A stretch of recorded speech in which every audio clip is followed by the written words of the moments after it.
کجایی الان؟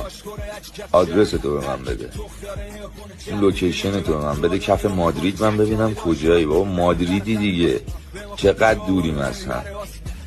فقط میگه لوکیشن بده، لوکیشن بده. اولا ببین صبر کنید، من لوکیشن رو همین الان جلو همتون بهش بدم.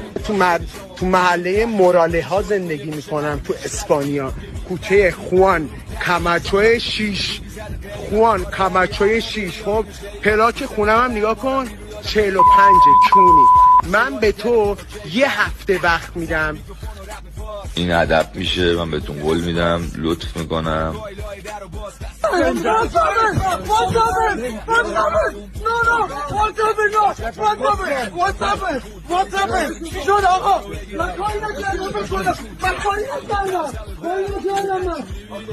اوکی